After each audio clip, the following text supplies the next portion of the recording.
بسم اللہ الرحمن الرحیم۔ آ، آج سے ہم ایک نئی کتاب کے مطالعے کا آغاز کر رہے ہیں۔ یہ کتاب دراصل سیلف ڈسپلن پر ہے۔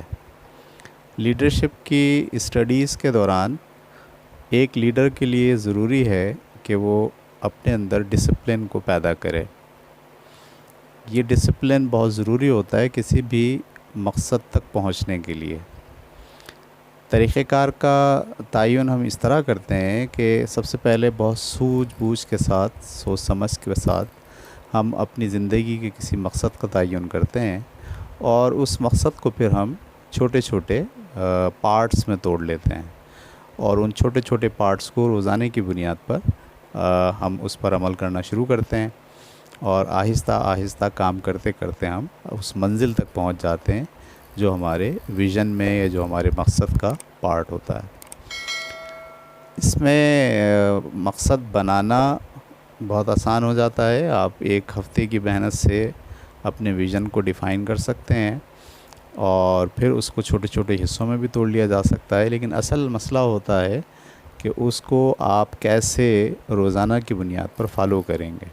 ٹھیک ہے، آپ کے اندر ڈسپلن جو ہے وہ کیسے قائم ہوگا اس منزل تک پہنچنے کے لیے۔ تو ڈسپلن کا سیکھنا انتہائی ضروری ہے۔ اس موضوع پہ بے شمار کتابیں اردو میں بھی موجود ہیں اور انگلش میں بھی موجود ہیں۔ اردو میں ہم اس لفظ کو کہتے ہیں نظم و ضبط، سیلف ڈسپلن، ذاتی نظم و ضبط۔ تو میری نظر سے ایک بہت ہی اچھی کتاب گزری ہے۔ میں اس کا کافی سال پہلے میں نے اس کا مطالعہ کیا تھا، اور اس مطالعے سے بے شمار ایسی چیزیں جو بہت ہی ضروری ہیں، لیکن اس سبق میں یا اس ڈائریکشن میں چھپی ہوئی ہیں، اس کو وضاحت کے ساتھ جو ہے وہ ہمارے ہاں تعلیمی اداروں میں یا مختلف قسم کے ٹریننگز میں نہیں سکھایا جاتا۔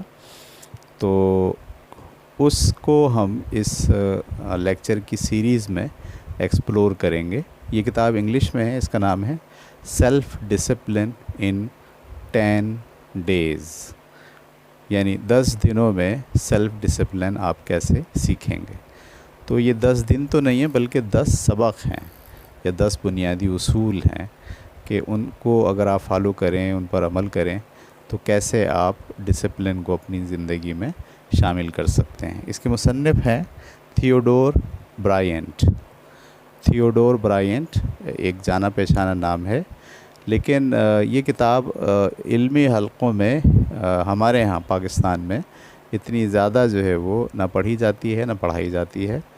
میں اس کی بنیادی جو فلسفی ہے اس سے بہت متاثر ہوں، اور وہ فلسفی جب آپ کے لاشعور کا حصہ بن جاتی ہے تو پھر آپ دراصل عادی ہو جاتے ہیں سیلف ڈسپلن کے، اور وہ لاشعوری طور پر پیدا ہونے والی سیلف ڈسپلن آپ کو پھر ہر کام میں، ہر مقصد کو پورا کرنے میں، ہر منزل تک پہنچنے میں آپ کا ساتھ دیتی ہے۔ میں یہ کتاب آپ کو روزانہ تھوڑی تھوڑی پڑھاؤں گا، اور اس کو ہم دیکھیں کتنے لیکچرز میں پورا کرتے ہیں۔ یہ کتاب انگلش میں 153 پیج پہ پھیلی ہوئی ہے، اور میں نے اس کا ترجمہ اردو میں کیا ہے، اور جب یہ سیریز ختم ہو جائے گی تو پھر میں اس کی باضابطہ ترجمے والی جو بک ہے وہ آپ لوگوں کے ساتھ شیئر کروں گا۔ انگلش کی بک میں بھی شیئر کر سکتا ہوں۔ تو چلیے ہم کتاب شروع کرتے ہیں۔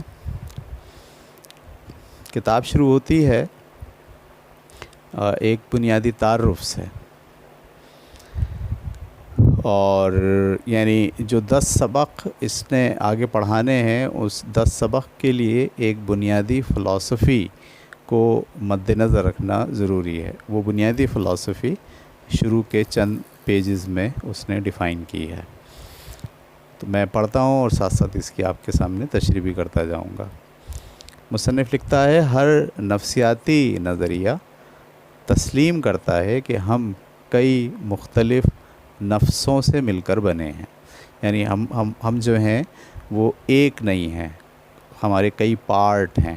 ٹھیک ہے، جیسے ہم کہتے ہیں ظاہر، ہم کہتے ہیں باطن، ٹھیک ہے. ہم کہتے ہیں خیال، ہم کہتے ہیں شعور.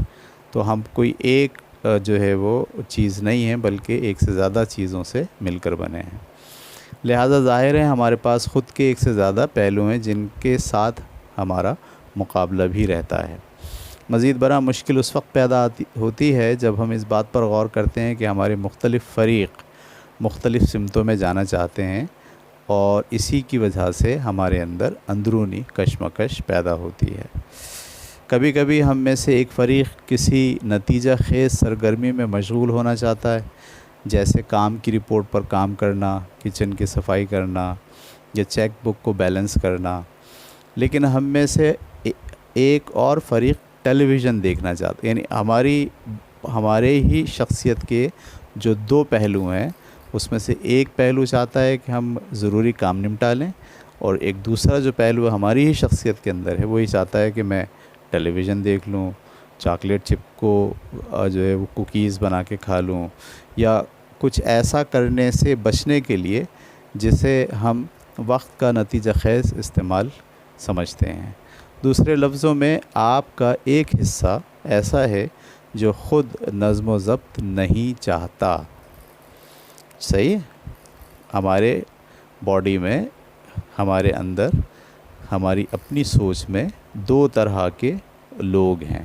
ایک وہ جو چاہتا ہے کہ بامقصد کام کیے جائیں، اور ایک وہ حصہ بھی ہماری ذات کا پارٹ ہے جو ہمیں آرام کرنے پر مجبور کرتا ہے، کھیلنے کودنے پر مجبور کرتا ہے، ٹی وی دیکھنے کے لیے اکساتا ہے.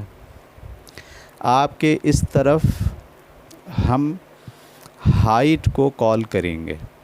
صحیح، یعنی وہ جو حصہ ہے آپ کا جو بچکانا ہے، جو ذمہ دار بننے کے لیے تیار نہیں ہے، ٹھیک ہے، وہ حصہ جو کھیل کود چاہتا ہے، تفریح چاہتا ہے، انجوائمنٹ چاہتا ہے. آج کے دور میں آپ کہیں گے انجوائمنٹ چاہتا ہے، وہ ذمہ داری اٹھانے کے لیے تیار نہیں ہے. اس کو مصنف نے ایک لفظ استعمال کیا ہے، ہائٹ، چھپا ہوا. صحیح ہے، تو وہ کہہ رہا ہے آپ کی اس طرف کو ہم ہائٹ کال کریں گے. اچھا، اس نے یہ لفظ کہاں سے لیا ہے؟ ایک چھوٹی سی ناول ہے، رابرٹ لیوس اسٹیونسن کا کلاسک ناول ہے جیکل اور مسٹر ہائڈ. ہمیں ایک ادبی مثال ملتی ہے جو یہاں ہماری ضروریات کے مطابق ہے. بنیادی طور پر یہ کہانی ایک ایسے مہربان ڈاکٹر کی ہے جس نے اپنے اوپر کیمیائی تجربات کے ذریعے اچھے پہلو کو دباتے ہوئے اپنے شخصیت کے برے پہلو کو نکالا. خود کے دونوں فریق غلبے کی جدوجہد میں ختم ہوئے، جس نے بالآخر دونوں کو تباہ کر دیا. ٹھیک ہے، آپ کے اندر جو دو سائیڈ ہیں، ایک ہائڈ ہے اور ایک آپ کا شعوری ذہن ہے جو ذمہ داری نبھانے کی کوشش کرتا ہے. اس کے بجائے ہائٹ کے بارے میں سوچیں کہ آپ کا وہ حصہ ہے جو تخلیقی، تفریحی اور خوشی کی تلاش میں ہے. اپنے بچے کی طرح آپ ہائٹ کے ساتھ جنگ نہیں کرنا چاہتے، لیکن آپ ہائٹ کو ایک پارٹنر کے طور پر بھرتی کرنا چاہتے ہیں جو آپ کو خود نظم و ضبط کی کوشش کی حمایت کرتا ہو. ٹھیک ہے، تو یہاں مصنف آپ کو آپ کے دو رخ دکھانے کی کوشش کر رہا ہے. ایک وہ رخ جو شعوری کیفیت میں ہے، جو ذمہ داری نبھاتا ہے، جو کام کاج کرنے کی کوشش کرتا ہے، جو مقاصد کو پورا کرنے کے لیے زور لگاتا ہے. ٹھیک ہے، جو محنتی ہے، جو برداشت کی اہلیت رکھتا ہے، جو ہرڈلز کو فیس کرتا ہے. لیکن آپ کے اندر ہی شخصیت کا ایک پہلو وہ بھی ہے جو نہیں چاہتا اس طرح کے سارے کام کرنا. وہ آرام کرنا چاہتا ہے، وہ ٹی وی دیکھنا چاہتا ہے، وہ انجوائمنٹ کرنا چاہتا ہے. ٹھیک ہے، وہ سونا چاہتا ہے، وہ اور دیگر ایسے سارے کام جس کا نہ کوئی جواز ہوتا ہے، نہ کوئی اس کی وجوہات ہوتی ہیں، نہ کوئی اس کے لیے دلیل ہوتی ہے. وقت کا ضیاع ہوتا ہے. لیکن اس کے باوجود آپ کے اندر جو ہائڈ ہے وہ دراصل چاہتا ہے کہ اسے وہ کام کرنے دیا جائے. تو یہ ہائڈ اور جیکل نقطہ نظر خود نظم و ضبط پیدا کرنے کی آپ کی کوششوں میں سمجھنے کے لیے ایک اہم تصور ہے. بار بار میری ورکشاپ، سیمینار اور کورسز کے شرکاء نے اس بات کی تصدیق کی ہے کہ یہ تصور اسے سمجھنا اور اس کا اطلاق کرنا ان کی خود نظم و ضبط کی کامیابیوں میں اہم کردار ادا کر رہا ہے۔ لہٰذا آپ یہ سیکھ کر شروع کریں گے کہ آپ کا ذاتی ہائٹ کیسے کام کرتا ہے۔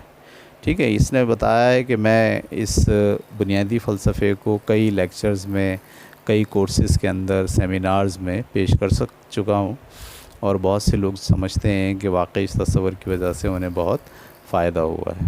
ٹھیک ہے، تو آگے یہ لکھتے ہیں جناب کہ ہائٹ کا خیال ہے کہ اگر میں کسی بھی منتخب ہدف کی طرف منظم بتدریج سفر شروع کرتا ہوں تو میں روٹین کا غلام بن جاتا ہوں۔ یہ اب آپ یہ خیال ہے کس کا؟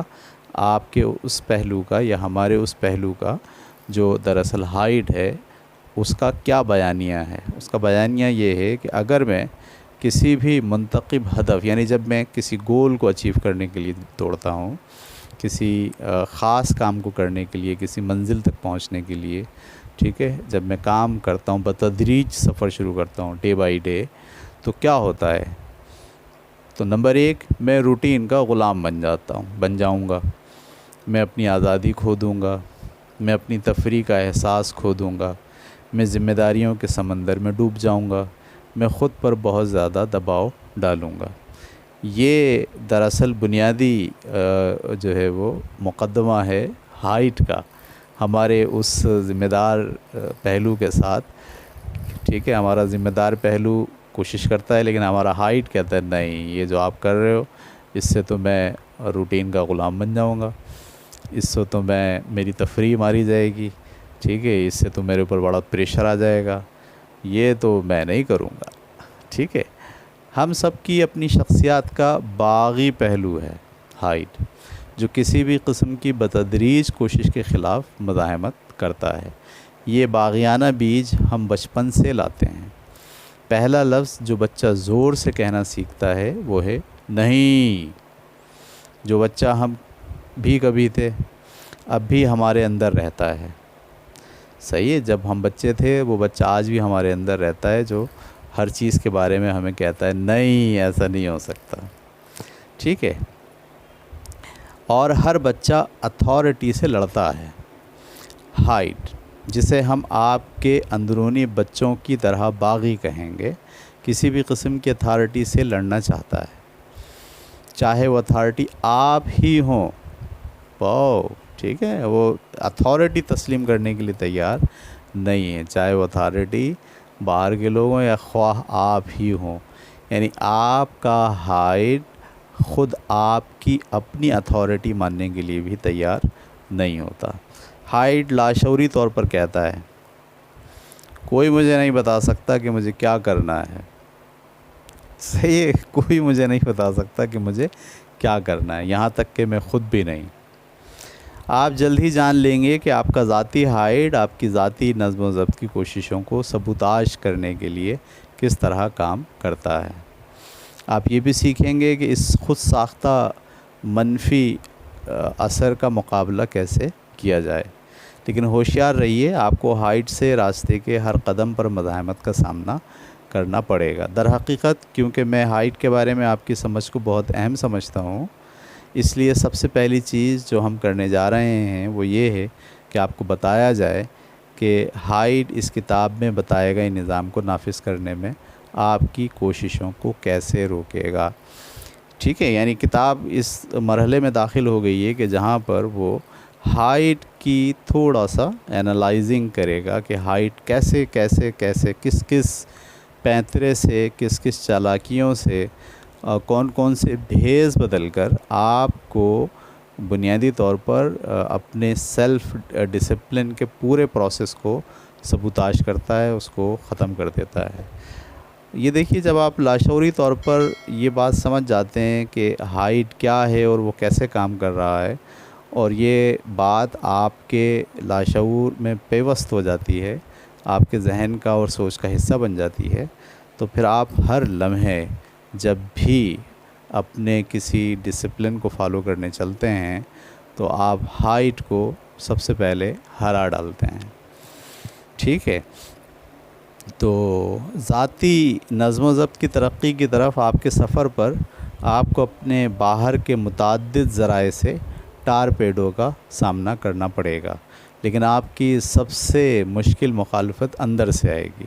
در حقیقت ذاتی نظم و ضبط، جب میں کہہ رہا ہوں ذاتی نظم و ضبط تو اس کا مطلب ہے سیلف ڈسپلن کرنے کی آپ کی کوششوں میں ابتدائی طور پر آپ اپنے ہی بدترین دشمن ہوں گے۔ کام کرنے کے دوران جب آپ کسی ٹاسک کو کمپلیٹ کرنا چاہتے ہیں یا کسی ویژن پر عمل کرتے ہیں، اپنے گول کو فالو کرتے ہیں، تو آپ نے دیکھا ہوگا کہ بعض اوقات پلان تو بڑا زبردست ہوتا ہے، چیزیں بہت صحیح ہوتی ہیں، ٹھیک ہے، لیکن جب آپ اس کو ایگزیکیوٹ کرنے جاتے ہیں تو پتہ چلتا ہے کہ وہ رستے میں ہی کہیں ختم ہو جاتا ہے۔ کتنے پلان ایسے بنائے ہم نے، ٹھیک ہے، جو امپلیمنٹ نہیں ہو پائے۔ تو اس کی بنیادی وجوہات میں سے اکثر ہم یہ سمجھتے ہیں کہ وسائل نہیں تھے، وقت نہیں تھا، ٹھیک ہے، ہرڈلز تھے، سسٹم خراب تھا، بے شمار باتیں ہم کہہ کے جو ہے وہ اپنی جان چھڑا لیتے ہیں۔ لیکن ان سب میں امپورٹنٹ ترین جو رکاوٹ تھی وہ تھی دراصل ہمارا ہائیڈ، ٹھیک ہے، جس نے ہمیں اندرونی طور پر اپنی اس سیلف ڈسپلن کو فالو کرنے نہیں دیا۔ تو اس ہائٹ کو سمجھنا اور یہ کس طرح سے کارآستانی کرتا ہے، اس کے پاس کیا ہتھیار ہیں، یہ کیسے ہمیں کنٹرول کرتا ہے، یہ سمجھنے کے بعد جب ہم ڈسپلن سیکھنے کی طرف جائیں گے تو ہم اس کو بہت اچھے طریقے سے ٹیکل کر پائیں گے۔ آگے لکھتے ہیں کہ جناب یاد رکھیں، آپ کا ایک حصہ خود ذاتی نظم و ضبط نہیں چاہتا۔ ہم سب کا ایک ہائٹ سائڈ ہے، باغی، آرام طلب، ہماری شخصیت کا غیر مہذب حصہ۔ یہ انسان ہونے کی شرط ہے، یعنی اگر آپ انسان ہیں تو آپ کے ساتھ ہائٹ لازمی ہوگا۔ تو اسے انتباہ کے لفظ کے طور پر کام کرنے دیں، ٹھیک ہے، یعنی وہ ہمیں انٹیمیٹ کرنے والا ہو۔ ہائٹ کو اپنی کوششوں کو روکنے کی اجازت نہ دیں، ٹھیک ہے، کیسے، یہ سب ہم دیکھیں گے۔ آپ کو جلد ہی یہ جاننا ہوگا کہ ہائٹ کو ایک پریشان کن تخریب کار سے وفادار اسسٹنٹ میں تبدیل کرنا ضروری ہے۔ ایسا کرنے سے آپ ذاتی نظم و ضبط کے لیے درکار اندرونی وسائل کو دگنا کر رہے ہوں گے، اور سب سے اہم، آپ خود نظم و ضبط سے لطف اندوز ہو رہے ہوں گے، ٹھیک ہے۔ تو یعنی ہائٹ کو آپ ختم تو نہیں کر سکتے، انسان ہونے کی شرط ہے۔ اگر آپ انسان ہیں تو آپ کے اندر ہائٹ ہوگا، ٹھیک ہے، تو اسے تو آپ ختم نہیں کر سکتے کبھی بھی۔ تو آپ کو کرنا کیا ہے، وہ جو باغی ہو گیا ہے اس کو آپ کو اپنا اسسٹنٹ بنانا ہے۔ کیسے بنانا ہے وہ ہم اسی کتاب کے کورس کے دوران سیکھ رہے ہوں گے۔ آگے لکھتے ہیں،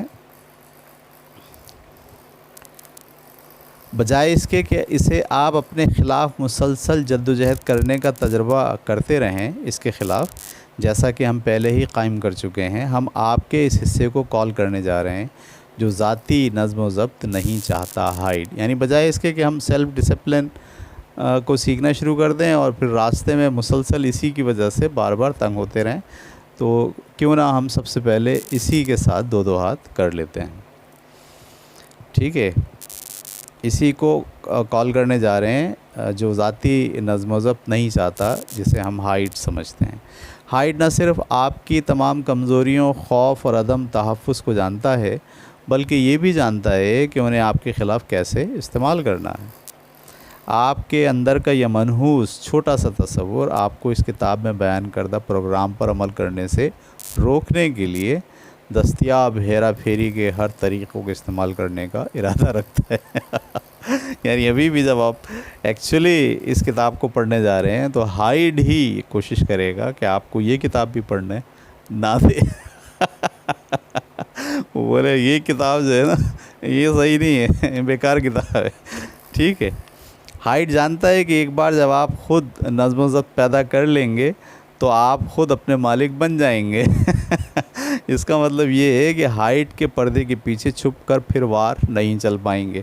اب آپ خود کو شکست دینے والی خصلتوں کے غلام نہیں رہیں گے جو آپ کو اپنی خواہشات اور خیالات کو اعمال اور کامیابیوں میں تبدیل کرنے سے روکتے ہیں۔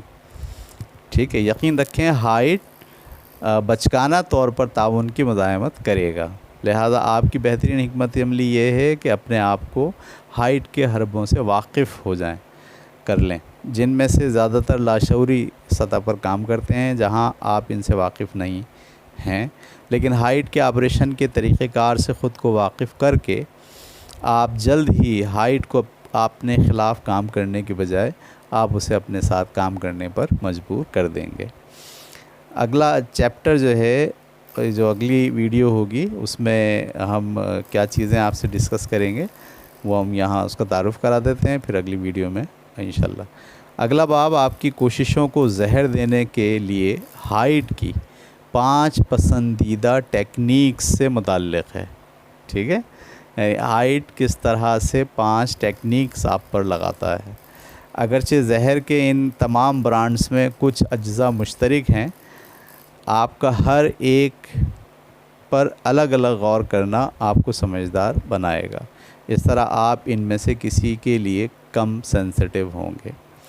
تو یہ ہائٹ کے پاس دراصل 5 زہر ہیں، ٹھیک ہے؟ وہ 5 زہر آپ کو آپ کے شعور میں، آپ کی سوچ میں کیسے انڈیلتا ہے، اگلی ویڈیو میں اس کا تذکرہ ہوگا۔ اچھا، زہر کے ساتھ ساتھ انہوں نے اس کا تریاق بھی بتایا، یعنی اس کا علاج بھی بتایا ہے کہ بھئی یہ جو زہر ہے اس کا کیا علاج ہے، یہ جو زہر ہے اس کا کیا علاج ہے۔ تو اگلی ویڈیو میں انشاءاللہ ہم اس ٹاپک کو کمپلیٹ کر لیں گے۔ اللہ حافظ، کل ملیں۔